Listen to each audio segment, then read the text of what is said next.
Good evening or morning, whenever you're going to be watching this. Welcome to Back to School Night. My name is Joe Scotland, and this is my room. This is where I teach your students AP Comparative Government. I'm going to make this relatively a short presentation, but I did want to first tell you that this is the strangest Back to School Night I've ever experienced in my 25 years. A lot of teachers are working very, very hard, trying not only to convert their their classroom materials into distance learning materials, but also trying to get their hands around this new learning tool, Canvas, which once we do is going to be an extremely powerful tool. I've likened it to several of my colleagues. Have likened it to, it's like going from, it's like learning to drive on a Honda Civic and then suddenly getting the keys to a Maserati. And that's an incredible amount of driving power. And it just takes, I think it takes time for the teachers really to get used to how much power we have at our fingertips with Canvas. I guess what I'm trying to do is to say, actually, is that I'm asking you for a little bit of grace on behalf of all of the teachers so that we can sort of get our hands around this Canvas learning tool. Okay, so enough about that. Let me quickly go through sort of the overview of this class. I think I'm going to show you the syllabus. I'll also show you where the class rules and norms are. I'm not going to go through that with you. I'll have gone through that already with your students. If you have any questions about grading and so forth, go ahead and either ask them. You can always email me at through Canvas or at the my AUHSD schools email, which is jscotland, spelled correctly, at auhsdschools.org. Okay, so a couple of quick things. First, this is actually two courses in one. This is referred to commonly as AP Comparative Government, but what it is actually economics, one half of economics, and then another half this semester of US government. So that's a semester, those are two semester long, I should say, that's a semester long course, two different topics within a semester long course. And then the second semester is AP Comparative Government, or mostly is AP Comparative Government. We've sort of juked around the actual sort of timing of all of this. However, on the transcript, what you will see is this semester is AP Comparative Government, and the next semester is Government and Economics. And the reason for that is very simple, is that some colleges give a bump for AP courses, and if the college that your student applies to is doing that, they would get the bump in the fall when they're applying, because that's the course that they're in, AP Comparative Government, even though that's not the material, the bulk of the material that we're doing in the fall. Okay, that said, there are sort of three goals that I'm interested in this class. The first goal is that this is a dynamic world. The goal of this class is to give your students some tools to understand the dynamism in this world, in terms of foreign politics, but also in terms of US politics, understanding the effects that different events have on democracy and the democratic process. The second is to give them a taste of college. This is a very heavily discussion-oriented class with a very heavy reading load, I try to treat that part of this class as a seminar-like. There will also be quite a bit of writing. There are two short papers, 4 to 5 page papers in the fall, and then a longer paper in the spring of about 12 to 15 pages. All three of them are research-based.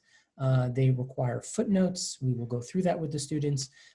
So in other words, once they're done with the class, they're in good shape to tackle the writing requirements at whatever college they decide to go off to.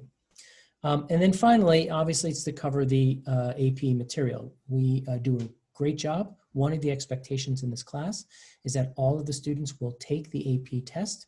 And we've had a very, very good record preparing the students for the AP test. Last year, we had 62% of our students score a 5, which is the top score on the test. And that was under very difficult circumstances.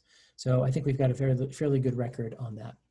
Okay, I'm going to go ahead and share my screen with you and then try to find, looks like I'm going to go try to find, there we go. You should be seeing now my Canvas homepage. It says, welcome to Comparative Government. That's me. On the homepage, every week on Monday, I'll be posting an agenda, to-do agenda, that gives a general idea of what we'll be doing and what will be due that week.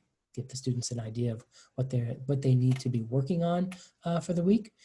I'm going to take you now into the modules section.